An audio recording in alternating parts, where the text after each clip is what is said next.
Hello and good morning. Welcome to Inspire Saigon. Today I'm with Chef Ivan Barone, the executive chef of Hotel des Arts Saigon. Xin chào everyone. Thank you Federico for having me here. Welcome.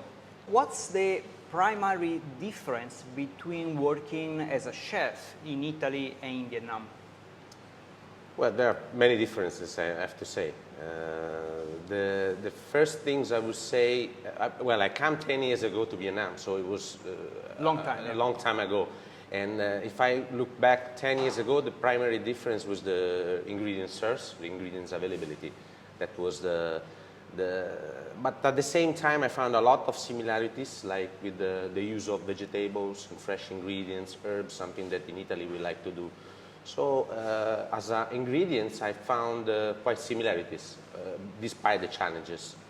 But then working in the kitchen, of course, is a bit a different environment. Yep. Working with the Vietnamese, I noticed that first of all, you have way more people compared to back in Italy. I know in Italy, like usually there are very small brigades. Yeah, you know, there's more like 3 people. Yeah, you 3, know, 4 people, 6 people. enough, you run a season. Yeah, correct. A nice season. In Vietnam, probably is twice as much. Yeah. So that's another difference, and probably the skills. But comparing to back in the days and looking today, I found the Vietnamese has definitely improved on the cooking skill. Way much more compared to 10 years ago, I would say. So I found people today more skillful. And yes, they improving during the way. Yeah, but back in the days it was way more challenging to do certain things, especially if you do Italian cuisine or a certain type of Western cuisine that is different from Asian. Do you think it's more difficult here in Vietnam to manage like a hotel kitchen or, let's say, private restaurant? It depends if you look into also standalone restaurant or chain. In my career, I had the luck to do both of them. I did the chains of restaurants and hotel business. So I would say it's quite different, and also depending on the level of the restaurants. Yes. If you go to fine dining, or you go to a simple restaurant, easy restaurant, or you go to a 5-star luxury hotel, standards and the way you operate the restaurants. You also worked in Park Hyatt many years ago, yeah. if I'm not wrong, right? Yes. And let's say, give me an example of a restaurant, a private restaurant you was working here in Vietnam, just to give us more comparison. When I was back in the days in Park Hyatt, I was a chef de cuisine, only one restaurant, so we can stick to that. Let's say just handling one restaurant. As today I am executive chef, so I handle more restaurants, but I'm not directly in charge of one restaurant, so that's probably one of the differences. But as a chef de cuisine running, let's say, a standalone restaurant versus a hotel restaurant, I would say that budget-wise as well, so you have a lot of steps and different procedure policies that if you want to buy equipment, despite people thinking maybe hotels is easier than compared to restaurants, but sometimes it might be even more challenging. Staffing, I would say in terms of day-to-day operation, running a single place like a restaurant, it's not much difference. It's mainly related to the standard of the hotel or the restaurant. So that is the biggest gap that I will see. So it's case by case. I mean, if you cook a pasta in an Italian restaurant in a hotel, it's going to be the same pasta you cook in a standalone restaurant. Yeah. You might have different SOP and more paperwork to do probably in the hotel. So there are definitely, I would say, more steps in the hotel to do something when you want to change a menu, for example, more people involved, more department involved. More approval to get. More approval to get compared to a restaurant that probably is much easier and more smooth, the process. Yeah. Vietnam can be challenging sometimes. For example, for me, happened in the past that there was a moment that I was thinking, okay, maybe Vietnam is not a place for me. It can happen to anyone. So I want to know if it's happening in your career, that there was a moment that you say, maybe I just gonna go back. Yeah, I had a few times. Okay. Not only one. I would call it like the crisis of the, I don't know after how many years this happened, but definitely I've been in Vietnam for 10 years this year. So I would say that I had a few times that I thought I want to leave. It's mainly the thing is, it doesn't matter how long you're living here, you're still a foreigner in the city, unless you able to speak a bit the language, and the people then understand, oh, this guy is living here or is married here. But otherwise, every time you go out, you look like a tourist. Correct. They always try to upsell you things. They always try to Yeah. sometimes cheating on you. Yeah. But to me, this wouldn't be the main motivation. That it's more a combination of things. Maybe a little bit of that, a little bit of the tiredness of the traffic. So it's a combination of of things that maybe used to a country. I come from the North Italy. I was born and grew there. And we have a cool weather, cool breeze, so certain things that you're going to miss here because it's a very hot country. But I had a few times that I say sometimes I struggle in everyday life, or I struggle sometimes at work. Sometimes I say maybe I just change, pack my bag and leave. And go. But then I always remember the reason why I'm here, what I like from Vietnam, Saigon especially. Give me some example. What you like about Vietnam? The people, first of all, I need to say Vietnamese are nice people, friendly, and the fact that you feel safe as well. Yeah. So I never felt one time, uncomfortable. I've been in the worst places in the worst time of the night, and I never felt insecure or unsafe. This is something that I have to say about Vietnam. Probably Milan, and I come from Como, nearby Milan, is much more dangerous sometimes compared to Saigon. And I love my family. My wife is Vietnamese, so I'm very happy to be here. I like the fact that you can have a lot of choices in Saigon, Vietnam in general. So you can, either in your lifespan, you can spend a lot, you can spend average, you can spend little. It still is good economic. It's growing despite COVID, but now it's still growing. Yeah. Vietnam is getting back. There is a big, 3-4% growth per year. So I think it's a good place to be today if you want to stay in Asia and you have a good job with a decent salary. Also a good place to save some money and think about the future, maybe, invest, and I think it's a good place to be. So that's the few reasons why I still love to be here. Yeah. Since you mentioned about you are married here in Vietnam, tell me when you fall in love with your wife, and if there are any difference between fall in love in Vietnam and in Italy. Well, I think that, love at the end is love. Correct. So regardless of the races or color of your skin or where you're coming from. So I also believe love is something that, first sight is a crush. You like the person, right? You want to date the person. You want to feel the butterfly in the stomach, that feeling. I don't think that's love. I think love, you build it day by day with the person that you stay together. You learn how to appreciate the good sides and the bad sides of the person.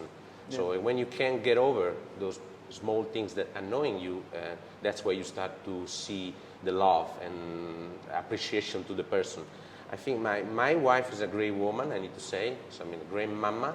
She's strong, hardworking. She takes care of the family. She takes care of me. She does a lot of things during the day, so I respect her a lot. Yeah. And I don't know, I like Asians, so for me it was kind of a natural approach of being attracted by those beautiful women in Vietnam. So when I met my wife, I like her, And then when I get to know her, I start to probably be falling in love step by step, day by day. Correct. And today, after 9 years being married, so I still feel in love. I still feel that sparks. But this is the things we do together that probably keep lit up. That fire, right? So you need to find the things that makes you feel. I don't know how to explain. So I would say that today I'm more in love with my wife than before. Yes, okay, that's beautiful. That's beautiful. And you notice any difference between your past relationship you have in Italy on a cultural point of view? Yeah, yes. Women usually in Europe, tend to be, especially nowadays, they want to be the man in the house. They have that approach. And but then when you start to talk, you say, I am a woman. But when they want the rights, so there is these things in Europe. Asia is supposed to be a bit the opposite. They are more family related. I roll more like you're the husband, I'm the wife. But I noticed that nowadays it's not that case anymore.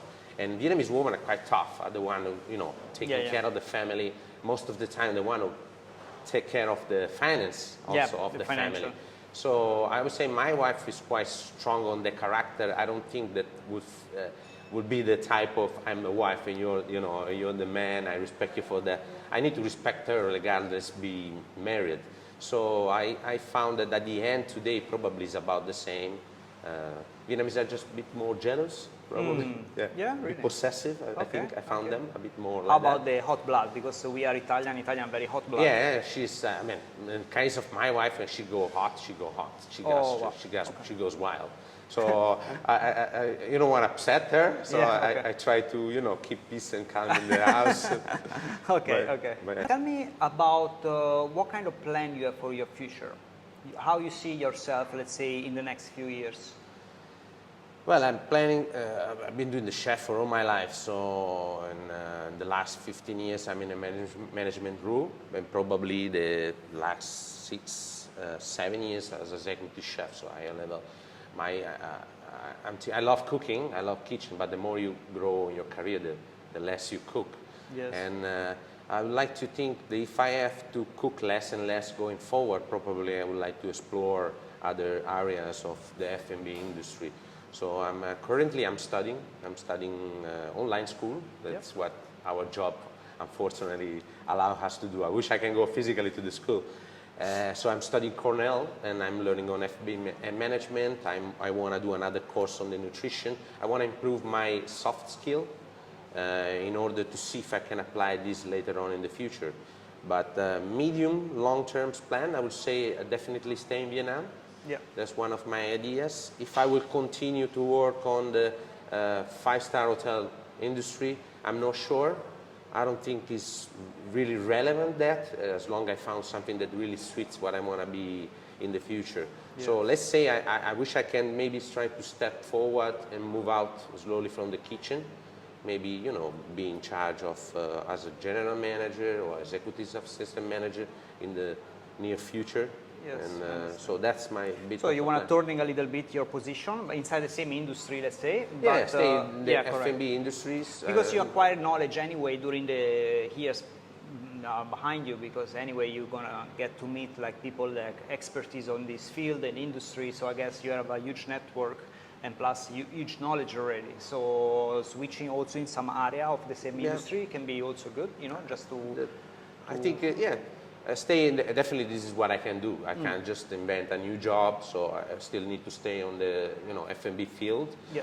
But I believe maybe something like more related to learning something more about finance. I mean, I do know something, but I mean maybe the next level of that, and revenue management, marketing, and digital marketing. Today, those things are very essential tools. If you want to perform any activity, even a small restaurant, you need to know those things. I think that I want to find for the medium term a job that allows me to study a little bit more and then back full-time job with this knowledge and see which position I can get. But I'm very ambitious, so I'm aiming to go higher and higher. So that's my. Become an executive chef is a long way now, and I'm sure there are some young Vietnamese that they're looking for to do the same path that you have been followed. What kind of advice you can give to them? Okay, so first of all, I believe everyone can, if you have a goal in your mind, I mean, being an executive chef is not an impossible thing, but it definitely is a long journey and requires a lot of time and, you know, you need to, what I would say, you need to be resilient and hardworking, but just don't focus on the money. That's the first important things. When I was younger, I just, you know, worked for literally a few $100s a month just because I want to learn the job. So I spent probably my first 20 years of my career just getting the minimum wage, you know, so the minimum salary, because I was eager to learning, and I knew that if I build up my career in this way, one day I will have the opportunity to ask them what I want to have. So what I would say to the young people, don't watch too much TV. So don't think that what you see these chef shows is the reality. You're so wrong. Those dishes are beautiful, don't get me wrong. But operating those dishes in a kitchen for maybe 80 people a la carte, that's another game. So being a kitchen, cooking one dish is one thing. Being a kitchen, cooking hundreds of them. Hundreds of them in one service night is a completely different thing. So I see young people get excited about those TV shows. I want to be a chef. Mama, I want to be a chef. So they start, as soon as they get into the kitchen and they see it's hot, hard, you cut yourself, you burn, your chef screaming at you, they give up because they say, oh, that's not what I see. Of course, the TV is just a TV. It's a dream. It's like a movie. So it's a movie. It can be part of those things are real, but the majority is just a fake show. So when I say just focus, hard working, that's all you can get. You have to do. And when the people were telling me, I know it looks like a word repeated and repeated, but it's the truth. Without hard working, you cannot achieve anything. And be resilient, and don't just look at the money, but look at what you're learning and how can you apply what you learn, and be ambitious. So that's what I would like to say for young generation. Yeah. Thank you so much for coming. Thank you, Federico. My pleasure. And I'll see you around. Thank you for being here. It's my pleasure. Thank you.